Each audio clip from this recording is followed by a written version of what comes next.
उम्मीदवारों की लिस्ट कांग्रेस ने जारी की।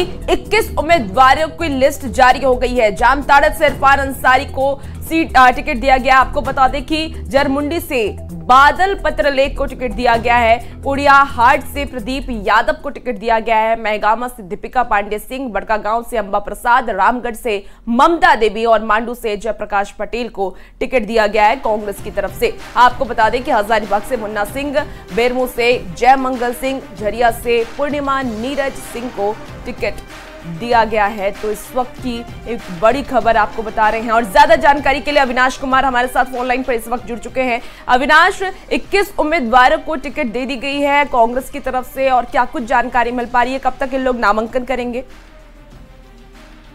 कल देर रात कांग्रेस की तरफ से 21 उम्मीदवारों की पहली सूची जारी की गई है और कल शाम ही केंद्रीय चुनाव समिति की बैठक हुई थी और उसके बाद से ये अटकलें लगाई जा रही थी कि कांग्रेस की सूची आएगी और सूची देर रात आई भी।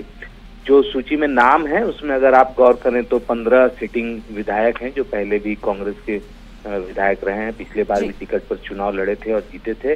और एक और अगर हम जेपी पटेल की बात कर लें, मांडू से जयप्रकाश भाई पटेल, वो उन्हें भी मौका दिया गया है। पिछली बार वो बीजेपी की टिकट पर चुनाव जीत कर आए थे और लोकसभा चुनाव के वक्त वो कांग्रेस में शामिल हो गए थे। इसके साथ ही हम ये भी कह सकते हैं कि अभी और 8 सीट या 7 सीटें हो सकती हैं, क्योंकि जो फाइनल इंडिया गठबंधन के अंदर में जो सीटों का फॉर्मूला है उसके हिसाब से ये कहा जा रहा है कि कांग्रेस को 29 सीटें मिलेंगी। अगर 29 सीटें मिलती हैं तो अभी 8 और ऐसे सीटें हैं जहां से नाम की घोषणा की जाएगी और आज शाम तक इन नाम की घोषणा हो सकती है। और 2 चरण में चुनाव हो रहे हैं, तो जिसके क्षेत्र में जिस चरण में चुनाव होना है उसके लिहाज से नामांकन की प्रक्रिया भी शुरू हो जाएगी। ठीक है, बहुत शुक्रिया जानकारी के लिए अविनाश। बिहार में 4 सीटों पर होने वाले उपचुनाव के लिए सभी दलों ने उम्मीदवारों की घोषणा कर दी है। उम्मीदवारों के नाम के ऐलान के बाद एक बार फिर से बिहार की राजनीति में परिवारवाद पर बयानबाजी तेज हो गई है। उपचुनाव की रणभेरी बज चुकी है।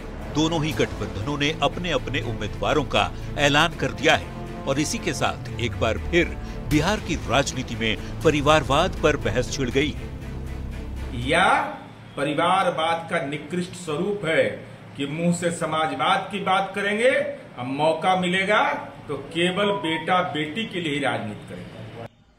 सूप दूध से चलने के जन्म 70 को छेद है।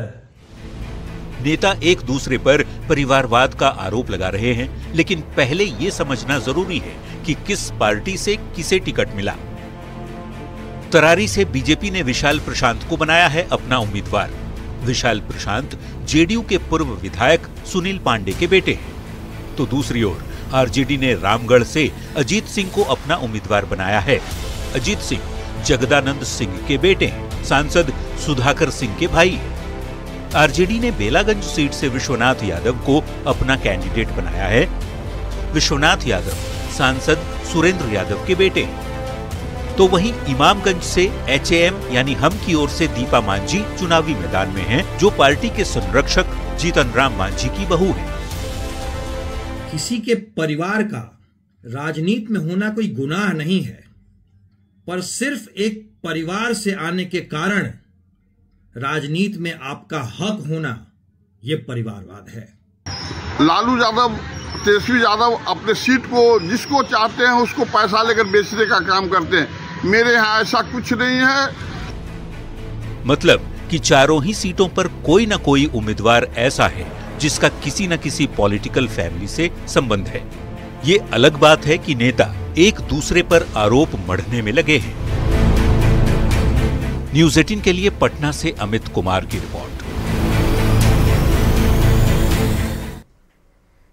कैमूर के रामगढ़ विधानसभा उपचुनाव के लिए आरजेडी प्रत्याशी अजीत सिंह ने नामांकन दाखिल कर लिया है। आपको बता दें कि इस बार उपचुनाव में आरजेडी ने प्रदेश अध्यक्ष जगदानंद सिंह के छोटे बेटे और सांसद सुधाकर सिंह के भाई को प्रत्याशी बनाया है। इस दौरान अजीत सिंह ने नीतीश सरकार पर निशाना साधा और कहा कि बीजेपी से हमारी सीधी लड़ाई है।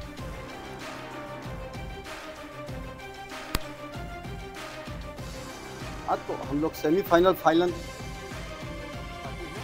जीतेंगे इस बार। बिहार की जनता बदलाव चाहती है पिछले 20 वर्षों से जो ये शासनकाल है, और खासतौर से अगर आप देखेंगे रामगढ़ और कैमूर के संदर्भ में, तो लगता है कि पटना का खजाना का मुंह बंद हो गया है। सारी जो विकास से संबंधित। तरारी विधानसभा उपचुनाव में भाकपा माले प्रत्याशी राजू यादव ने नामांकन दाखिल कर दिया है। इस दौरान इंडी अलायंस के सभी नेता और कार्यकर्ता मौजूद रहे। महागठबंधन नेताओं ने एकजुटता का परिचय देते हुए मार्च भी निकाला। बता दें कि 2019 के लोकसभा चुनाव में आरा लोकसभा सीट से महागठबंधन समर्थित भाकपा माले उम्मीदवार थे, हालांकि उन्हें हार का सामना करना पड़ा था। 2024 में हुए लोकसभा चुनाव में आरा से भाकपा माले के सुदामा प्रसाद संसद पहुंचने में कामयाब हुए। सुदामा प्रसाद के चुनाव जीतने पर तरारी सीट खाली हो गई और इसी कारण इस सीट पर उपचुनाव हो रहा है। गरीबों को जो मुख्यमंत्री जो घोषणा किए हैं 2-2 लाख रुपया मिले, तमाम नौजवानों को रोजगार मिले। जो रोजगार 20 वर्षों से बिहार में भारतीय जनता पार्टी की सरकार में बंद है, रोजगार मिले। और स्मार्ट मीटर जबरदस्ती नहीं थोपा जाए और स्मार्ट मीटर को वापस लिया जाए और तमाम गरीबों को 200 यूनिट बिजली फ्री दिया जाए। तरारी विधानसभा सीट से बीजेपी ने विशाल प्रशांत को उम्मीदवार बनाया है। विशाल प्रशांत उर्फ सुनील पांडे को बीजेपी मुख्यालय में पार्टी का सिंबल दिया गया। बता दें आपको कि बीजेपी के दक्षिण बिहार संयोजक और विधान पार्षद अनिल शर्मा ने उन्हें सिंबल सौंपा और विशाल प्रशांत पूर्व विधायक सुनील पांडे के बेटे हैं।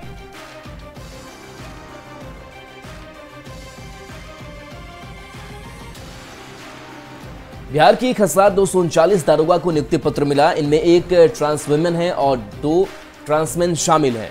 बिहार देश का ऐसा पहला राज्य बना है जहां 3 ट्रांसजेंडर को दारोगा का नियुक्ति पत्र मिला है। लेता हूं कि सरकार और अपने वरीय तथा साथ काम करने वाले पुलिस कर्मियों का विश्वास पात्र बना रहूंगा। बिहार पुलिस के लिए आज का दिन बहुत बड़ा है। बिहार पुलिस को एक साथ 1239 दारोगा मिले, जिन्हें खुद मुख्यमंत्री नीतीश कुमार ने नियुक्ति पत्र सौंपा। बिहार देश का ऐसा पहला राज्य बना है जहां 3 ट्रांसजेंडरों को भी दारोगा का नियुक्ति पत्र मिला है। इनमें एक ट्रांस विमेन और 2 ट्रांसमेन शामिल हैं। अब पुलिस बल की संख्या पूरी हो गई 1,10,000 और बीच में हमने 2013 में यह भी हमने तय कर दिया था कि पुलिस में महिलाओं के लिए भी 35% आरक्षण देंगे। मुख्यमंत्री के हाथ से नियुक्ति पत्र पाकर सभी एसआई काफी उत्साहित हैं। बहुत पहले तो बहुत गर्वान्वित महसूस कर रहे हैं इस वक्त और कोशिश करेंगे कि जो भी करें लॉ एंड ऑर्डर का पालन एक हिस्सा बनने जा रहे हैं पुलिस विभाग का, तो कोशिश करेंगे कि बहुत अच्छे से करें। फिलहाल बिहार में 1,10,000 पुलिस बल है, जिसको और ज्यादा बढ़ाने का मुख्यमंत्री ने निर्देश दिया है। बड़ी बात ये कि बिहार में पुलिस विभाग में महिलाओं के लिए 35% आरक्षण है। न्यूज़ 18 के लिए पटना से अमित कुमार की रिपोर्ट। और पटना से बड़ी खबर, जहां टीआरई 3 के पीआरटी में सीट कम होने का मामले में रोस्टर क्लियरेंस के दौरान मामला सामने आया था। 125 और 628 में लगभग 4,000 ज्यादा सीटें कम हो गई थी। न्यूज़ 18 ने पहले ही सीट कम नहीं होने की बात कही थी। बता दें कि अब जीएडी के रोस्टर लौटाए जाने के बाद खलबली मची हुई है।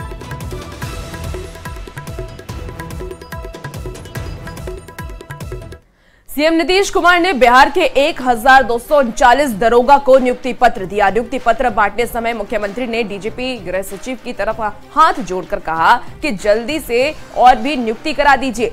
सीएम ने यह भी कहा कि चुनाव से पहले अगले 6 महीने के अंदर नियुक्तियां हो जानी चाहिए। साथ ही ये भी कहा कि पुलिस में महिलाओं की संख्या 35% करिए। जब 1239 दारोगा को नियुक्ति पत्र दिया जा रहा था, तभी सीएम नीतीश के मुंह से निकला 6 महीने में सभी खाली पदों की भर्ती पूरी कर ली। इसलिए अधिकारी लोग मौजूद है, जरा इधर ताकिए कि पहले 6 महीना में ही आप पूरी तौर पर बहाली कर लीजिए। ये देखिए, मौका बिहार में बहाल 1239 दारोगा को नियुक्ति पत्र देने का था, जहां मंत्री से लेकर राज्य के बड़े अधिकारी तक मौजूद थे। नियुक्ति पत्र लेने वाले नए नवेले दारोगा जी भी बैठे थे। तभी अचानक सीएम नीतीश डीजीपी आलोक राज की ओर मुखातिब हुए और हाथ जोड़कर कह दिया कि जो भी बहाली होनी है उसे 6 महीने के अंदर पूरा करें। इसलिए अधिकारी लोग मौजूद है, जरा इधर ताकिए कि पहले 6 महीना में ही आप पूरी तौर पर बहाली कर लीजिए। हम आपको ये कहने वाले हैं, समझ गए ना, कि तेजी से करिए। डीजीपी ने भी मुख्यमंत्री को तुरंत आश्वासन दिया कि जल्दी से जल्दी हुक्म की तामील होगी। सभी संवर्गों में नियुक्तियां होंगी। इसके लिए जो प्रक्रिया है वो प्रारंभ कर दी गई है। मुख्यमंत्री नीतीश कुमार का वादा है कि 2025 विधानसभा चुनाव से पहले 12 लाख नौकरी और 24 लाख रोजगार दे दिया जाएगा। फिलहाल 7 लाख से ज्यादा लोगों की नियुक्ति हो चुकी है, जबकि 5 लाख से ज्यादा नौकरी की प्रक्रिया चल रही है। हालांकि विपक्ष नीतीश सरकार के समय में दिए गए नौकरियों का क्रेडिट लेने की कोशिश करता रहा है, जिस पर नीतीश भी खुलकर कहते रहे हैं कि नौकरी उन्होंने दी है और ये बताने की कोशिश की है कि नौकरी मतलब नीतीश सरकार। न्यूज 18 के लिए पटना से अमित कुमार के साथ ब्यूरो रिपोर्ट। रांची से बड़ी खबर है, जहां महागठबंधन में सीट पर सहमति की संभावना है। सूत्रों के हवाले से बड़ी खबर है कि आरजेडी के साथ 7 सीट पर सहमति की संभावना है। कौन कौन सी सीटें होंगी? तो गोड्डा, देवघर, छतरपुर, हुसैनाबाद, चतरा, विश्रामपुर, कोडरमा पर सहमति की संभावना है। सीपीआईएमएल के खाते में 4 सीटें जो माले को जा सकती हैं, उसमें बगोदर, धनवार, सिंदरी और निरसा की सीट है। तो देखिए, नाराजगी पहले जताई गई थी आरजेडी की तरफ से, सीपीआईएमएल की तरफ से भी, लेकिन अब माना यह जा रहा है कि जब 70 सीटों का बंटवारा कांग्रेस और जेएमएम ने कर लिया है, उसके बाद से इन सीटों पर सहमति की संभावना नजर आ रही है। संजय हमारे साथ न्यूज 18 संवाददाता जुड़े हुए हैं। संजय, पहले नाराजगी आरजेडी की, अब कहा यह जा रहा है कि सहमति बन सकती है, क्या बात हुई है? कल दिन भर रस्साकसी चली, राजद की ओर से प्रेशर पॉलिटिक्स जो चला, एक तरीके से रुकने मनाने का दौर होता और आखिरकार जो शाम होते होते ऐसे शाम ढलने लगी तो एक खबर आई कि 7 सीटों पर सहमति बन गई है। जो 7 सीटें बता रहे हैं वही 7 सीटें, लेकिन अभी भी प्रदेश राजद के बड़े नेता जो हैं वो इस पर अपनी कोई भी बयान यानी बात अपने रखने को तैयार नहीं है, क्योंकि उन्हें नहीं मालूम है कि सहमति कितने सीटों पर बनी है। ये सिर्फ उच्च स्तर के नेताओं के बीच बात में बनी है। तो ऐसे में जब तक उनके बीच मैसेज नहीं दिया जाएगा तब तक मीडिया में कोई बात सामने नहीं आएगी। लेकिन अभी भी कहा जा रहा है कि अंदर खाने में कोई बात है, क्योंकि राजद लगातार 12 सीटों पर दावा कर रहा था। उसका कहना था कि हमारी तैयारी है और जितनी सीटों पर हम चाहते थे अभी तक उतने पर बात नहीं बनी है, लेकिन 7 सीटों पर बात जो जानकारी मिल रही कि बात बन गई है, बड़े नेता मान गए हैं। अब प्रदेश स्तर के नेताओं को मैसेज देना बाकी है और अब जो एक तरीके से ऊपरी एकजुटता है वो पार्टी के शीर्ष स्तर पर हो चुकी है। और देखिए, सबसे बड़ी कल दिन भर भी यही चली रस्साकसी की। पार्टी के अंदर भी जो टिकट को लेकर बगावत के बिल्कुल फूंक दिए गए। जो प्रदेश महिला मोर्चा के अध्यक्ष रानी कुमारी, उन्होंने प्रदेश कार्यालय में हंगामा कर दिया कि उनको वो रांची की बेटी है और रांची से उनको टिकट मिलना चाहिए। तो उन्होंने कहा कि बांग्लादेश या ढाका से नहीं आई है, रांची की है और जिस तरीके से महिलाओं को दरकिनार किया जा रहा है वो बर्दाश्त नहीं होगा, क्योंकि लंबे समय से राजनीति में है और ईमानदार छवि रही है उनकी। तो टिकट उनको रांची से ही मिलना चाहिए। जब उनसे ये सवाल न्यूज 18 ने पूछा कि गठबंधन में रांची की सीट तो जेएमएम को जाएगी, आपको तो राजद के खाते में आ नहीं रही है, फिर भी उनका कहना था कि नहीं, अगर ऐसा हुआ तो हम निर्दलीय उतरेंगे। मतलब कुल मिलाकर एक तरीके से टिकट को लेकर राजद के भीतर खाने में भी मारामारी चल रही है। लोग जो लंबे समय से राजद में हैं वो अपना मांग रहे हैं। चलिए, बिल्कुल, तो सहमति की संभावना है। बहुत बहुत शुक्रिया संजय इस अपडेट के लिए आपका। केंद्रीय मंत्री गिरिराज सिंह आज किशनगंज में हिंदू स्वाभिमान यात्रा करेंगे। किशनगंज पहुंचे गिरिराज सिंह ने बहादुरगंज शिव मंदिर में पूजा की। गिरिराज सिंह ने कहा कि वो किसी को डराने के लिए नहीं आए हैं, हिंदुओं को जगाने के लिए आए हैं। हिंदुस्तान श्री राम का है और गिरिराज सिंह ने घुसपैठ और पत्थरबाजी पर भी सवाल उठाए। मैं हिंदुओं से कहने आया हूं, डरना हमें किसी से नहीं है और न किसी को डराना है, क्योंकि जो लोग कहते हैं भारत किसी के बाप का है, मैं उनको कहना चाहता हूं, हाँ, ये भारत हमारे बाप का है, प्रभु श्री राम का है। लव जिहाद हो ही रहा है, लैंड जिहाद हो ही रहा है, थूक जिहाद हो ही रहा है। अब तो लड़कों को भी लड़की शादी करा करके उनका धर्म परिवर्तन करा रहा है। कौन सा, कहां भाईचारा है? भाईचारा तभी तक है जब तक 77 साल से हम तजिया पर एक पत्थर नहीं फेंके हैं, लेकिन हमारे रामनवमी, दुर्गा पूजा के मूर्ति विसर्जन, काली पूजा, हमें रूप देखना पड़ता है। इधर से नहीं जाइए, इधर से जाइए। अररिया में हिंदू स्वाभिमान यात्रा के दौरान पूरा शहर रामधुन से गुंजायमान हो गया।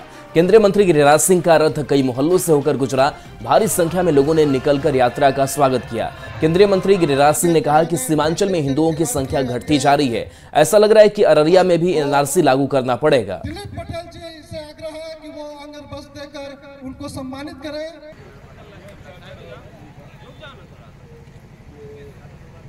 और देखिए प्रधानमंत्री नरेंद्र मोदी का 2 दिवसीय रूस का दौरा, और देखिए प्रधानमंत्री नरेंद्र मोदी निकल रहे हैं, उसकी ये तस्वीर सामने आई है जहां देखिए ये रूस का दौरा काफी महत्वपूर्ण माना जा रहा है। दोनों देशों के बीच जो सामरिक संबंध है उसको लेकर के यह बातचीत होगी। और चलिए बढ़ेंगे आगे, बात करेंगे दूसरी खबरों की। बिहार के स्वास्थ्य मंत्री एक बार फिर से ट्रोल हो गए हैं। स्वास्थ्य मंत्री मंगल पांडे ने बेगूसराय सदर अस्पताल का निरीक्षण किया। स्वास्थ्य मंत्री आईसीयू वार्ड का निरीक्षण कर रहे थे। इसी दौरान स्वास्थ्यकर्मियों ने पैर लगाने वाले सेफ्टी किट को स्वास्थ्य मंत्री मंगल पांडे के सिर पर पहना दिया। तस्वीरों में देखा जा सकता है कि स्वास्थ्य मंत्री पैर में लगाने वाले कवर पहनकर घूम रहे हैं। अब जब तस्वीर सामने आई है तो सदर अस्पताल पर सवाल उठ रहे हैं। लोग मंगल पांडे को भी ट्रोल कर रहे हैं। अब देखिए इसी तस्वीर सामने आने के बाद से सवाल भी हैं, और सवाल ये है कि मंत्री को सर्जिकल कवर क्यों नहीं दिया गया। सवाल ये कि स्वास्थ्य कर्मियों से कैसे ये बड़ी चूक हुई, और क्या ये अस्पतालों की व्यवस्था है जो ऐसी तस्वीर सामने आती है।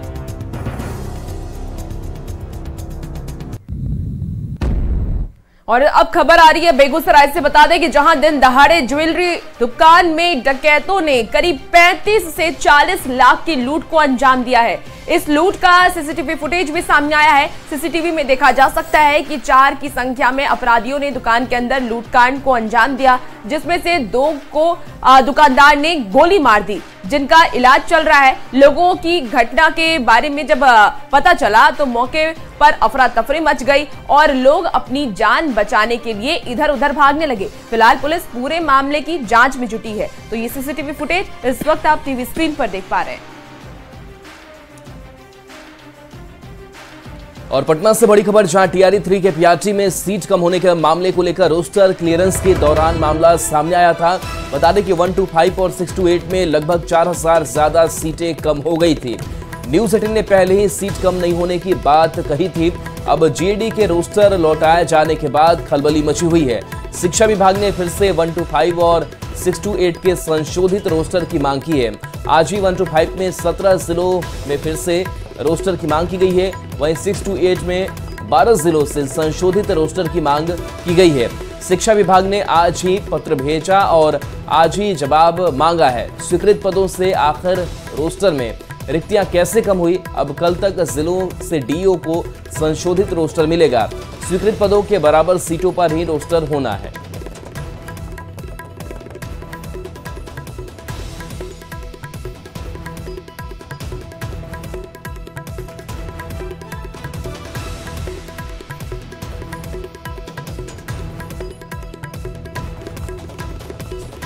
और फिलहाल रुकेंगे एक छोटे से ब्रेक के लिए, जल्द हाजिर होते हैं।